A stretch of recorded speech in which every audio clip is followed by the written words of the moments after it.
Hi all, I am back and this time I'm here with some answers to your DMs and questions. In my last video, I shared my personal journey about why I took a gap year and how that year changed me. And honestly, I'm so grateful that you trust me with your questions. But guys, please don't gatekeep our conversations.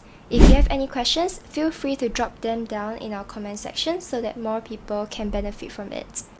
If you have just been rejected or you're staring at the gap year plans that you ditched out of fear, hey, I've been there and here with you on the next part of your journey. I also got distracted from my initial gap year plans.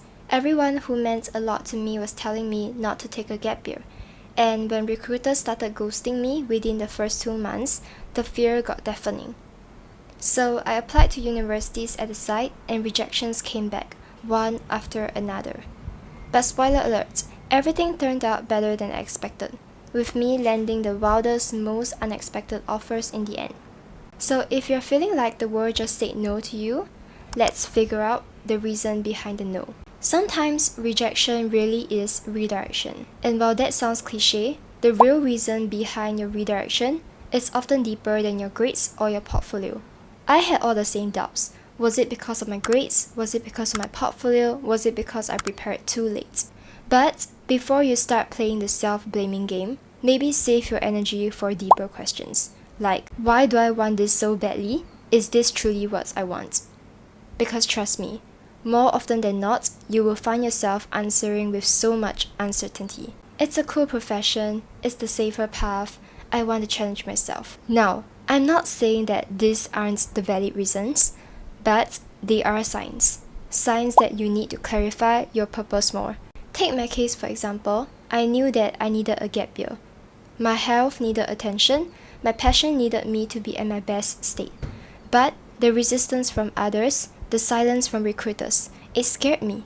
So I made a quick decision to apply to a course that seemed strategic, something that I could enter with my existing portfolio and grades, and eventually lead me back to my dreams in a different role that I don't necessarily like.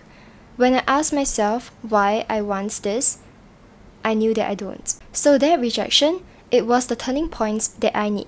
It made me realize that I am not yet fully aligned with my wants and needs. Not because I am not good enough, but because I am not clear enough and played the wrong game. I didn't belong in the don't fall behind in life game.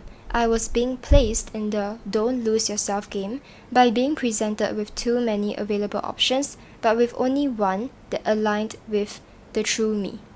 And maybe, just maybe, you might be playing the wrong game too. But again, this is a very personal and complex issue, so regardless of the reason, list out all the different root causes that you can think of and start formulating for your gap year. After you have figured out the actual deeper root causes to your rejections and the bigger purpose to your gap year, you will have more direction for your gap year formula. So let's say if it's a competition issue, upskilling and defining your unique personal branding would be a priority. If it's a misalignment issue, reflecting and realigning with yourself would be a priority.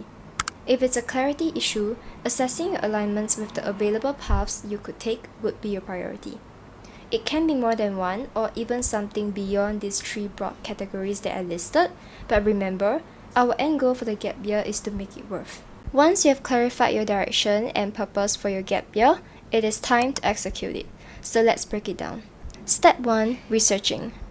Research widely for short courses, internships, contract roles, volunteering, and even international opportunities on these different softwares and tools.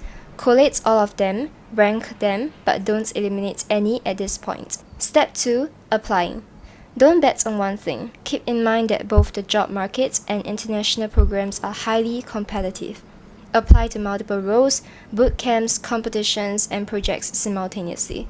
Have backup plans. Keep your momentum. Do your best for all your interviews. You would like to say no to an offer, then wait for one that never comes. Step 3. Preparing for interviews. Remember why you're doing this gap year. Your why is your biggest advantage and your strongest story. So practice articulating that with all your achievements and experiences. You can try using ChatGPT prompts for mock interviews or just practice with your friends and seniors. Here's one more thing that I need you to remember. Your gap year is not supposed to be a punishment. So go out there, move, and rest, take your time to heal, because this is the only time in your life that you can get the rare opportunity to live by your own pacing. Now, midway into your gap year, the new university application season should have just started. So start afresh as the new version of you, and let's get back to the university applications. So one of you asked me, how did you apply into so many different disciplines across different schools? And honestly, I didn't plan much for this part.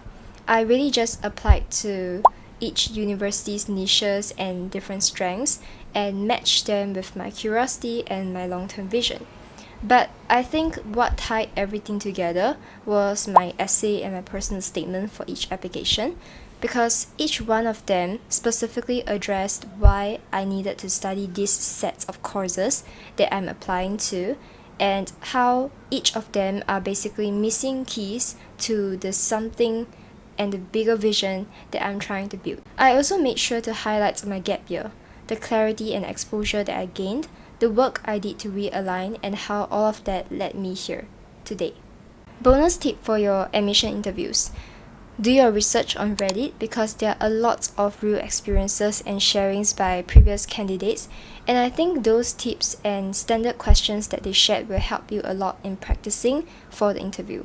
So please don't skip the practice and try to YOLO your admission interviews.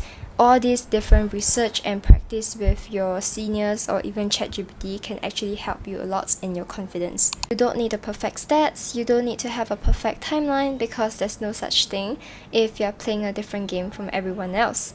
You just need to accept yourself, to know yourself, and to own the path that you belong to, or you rather choose.